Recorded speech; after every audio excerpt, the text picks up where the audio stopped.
বঙ্গোপসাগর থেকে প্রতিবেশী মিয়ানমার গ্যাস তোলা শুরু করে দিলেও এখনও নিষ্ক্রিয় বাংলাদেশ, এমনকি শুরু করতে পারেনি অনুসন্ধান কাজও। এতে করে বাংলাদেশ গ্যাস হারাতে পারে বলে শঙ্কা জানিয়েছেন বিশেষজ্ঞরা, যদিও এই শঙ্কা উড়িয়ে দিয়েছেন প্রধানমন্ত্রীর জ্বালানি বিষয়ক উপদেষ্টা। বাকিটা জানাচ্ছেন মুজাহিল হক রুমেন।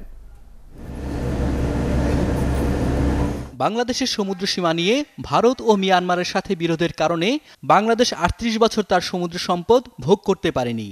প্রায় ৩ দশক বিষয়টি অমীমাংসিত থাকার পর ২০০৯ সালে সরকার আন্তর্জাতিক সালিসি আদালত ইটলসে মামলা করে। ২০১২ সালের ১৪ মার্চ সেই মামলার রায়ে বাংলাদেশের সমুদ্র সীমানায় যোগ হয় প্রায় ১,১১,০০০ বর্গ কিলোমিটার। কিন্তু সীমানা নিষ্পত্তিতে তৃপ্তির ঢেকুর তুললেও ৫ বছরের সমুদ্রের গ্যাস অনুসন্ধানের কাজ শুরু হয়নি। বিনা খরচের দ্বিমাত্রিক ভূকম্পন জরিপও করতে পারেনি বাংলাদেশ।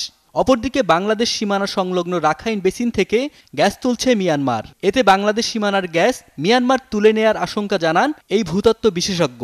ভূখণ্ডে একটা গ্যাস ফিল্ড আছে শালদা নদী, যেইটার অর্ধেকটা পড়েছে বাংলাদেশে, অর্ধেকটা ইন্ডিয়াতে। আপনি ভারতীয়রা ওখানে অন্তত ৩০টা কূপ থেকে উত্তোলন করছে, আমাদের এখানে আছে 2টো কূপ। সুতরাং আমরা তো ওই পরিমাণ গ্যাস পাবো না। মিয়ানমার এবং বাংলাদেশের যে সীমান্ত নির্ধারণ করা হয়েছে, এখন দেখা যাচ্ছে ওই সীমান্ত এলাকাতেই সবচেয়ে বেশি সম্ভাবনা, এবং সেখানে মিয়ানমাররা আবিষ্কারও করেছে যদি কোনো একটা গ্যাস ফিল্ড এটাকে যদি ক্রস করে আপনার বর্ডারটা, তাহলে তো ওই গ্যাসটা আমরা না তুললে ওরা পুরোটা নিয়ে যাবে, এবং সেক্ষেত্রে আমাদের গ্যাসটা তাদের কাছে চলে যাবে। প্রধানমন্ত্রী জ্বালানি উপদেষ্টা জানান, সীমান্তবর্তী এলাকায় মিয়ানমার গ্যাস তুললেও তারা বাংলাদেশের গ্যাস তুলে নেয়ার সুযোগ নেই।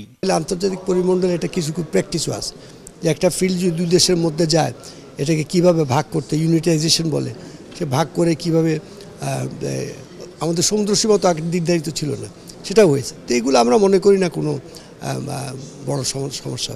সমুদ্রে গ্যাস অনুসন্ধানে দেরি হলেও সরকার গ্যাসের চাহিদা মেটাতে এলএনজি আমদানি করছে বলেও জানান তিনি। মুজাহিরুল হক রুমেন, ৭১, ঢাকা।